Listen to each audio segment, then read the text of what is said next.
Hello, hello, hello. Today is Friday, January, I think 8th. I have no idea what the date is, to be honest. I haven't looked in a couple days, but on my way to work as usual. Oh, let me turn the heater down. There we go. That's probably better.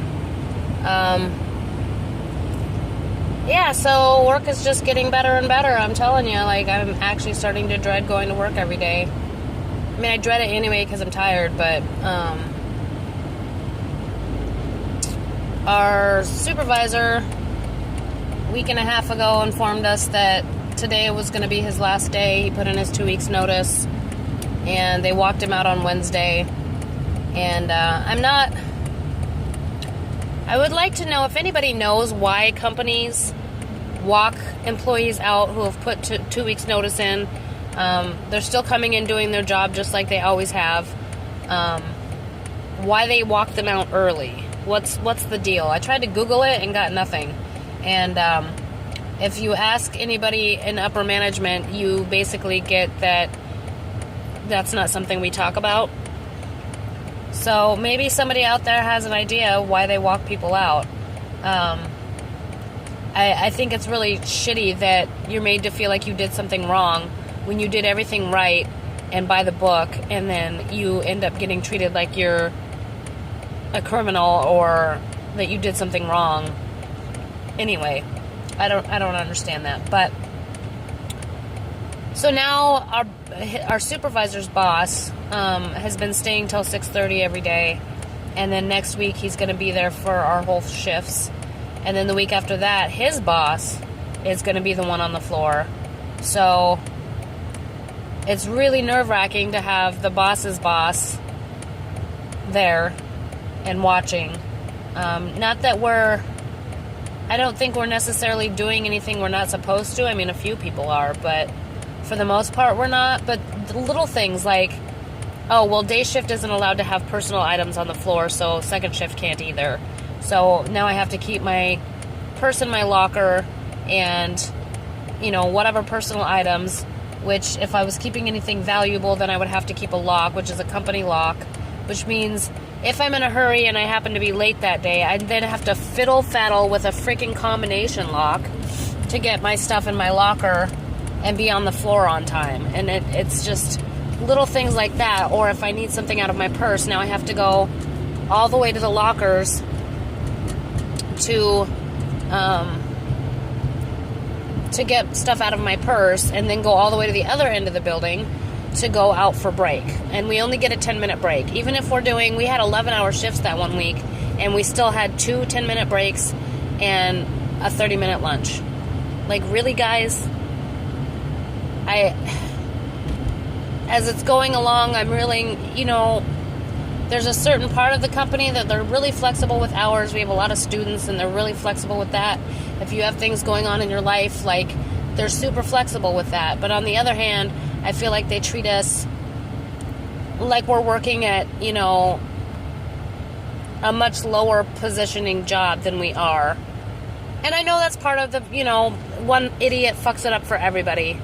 Because we are all adults. This isn't a McDonald's job. This isn't a gas station job. This is a well-paying job that requires some skill so that you don't blow people up. We should all be mature enough adults that we can handle. I don't know. It sucks.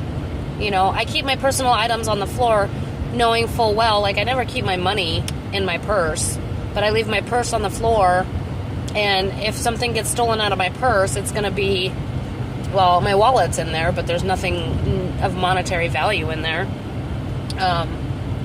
My toothpicks, my deodorant, what are they going to steal, really?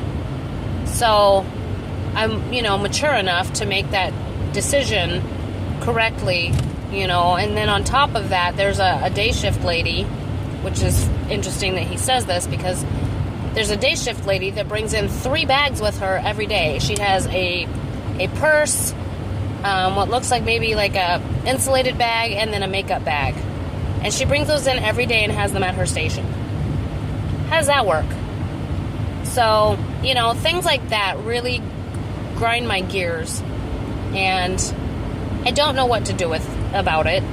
I was considering for a moment applying for the supervisor job, but after lots of thought, I don't think I could keep up with it properly to do a good job. I might get by with the skin of my teeth, but if I'm going to do a job like that, I want to be able to do an excellent job, and I'm not capable of that. Not in a negative way, just I understand my limitations, and due to my limitations, I would rather see it go to somebody who's more capable, and has previous experience possibly. I could see becoming the lead. I think I would do okay being the lead, but I definitely think that my knowledge and skills and abilities are best served in the trainer position or the lead position. So, yeah, that's how this week has been going. It snowed yesterday and the day before, so that made some interesting conditions. It was a long, 30 miles an hour, 20 miles an hour all the way to work and back for the last couple days. Got stuck in the parking lot. Then the same night I got stuck getting in my driveway when I got home. I really didn't think I was going to get out of my driveway yesterday. I was, 99% sure I was not getting out of the driveway. So I was trying to call in to let them know that I was going to attempt to get out of my driveway, but that I may not.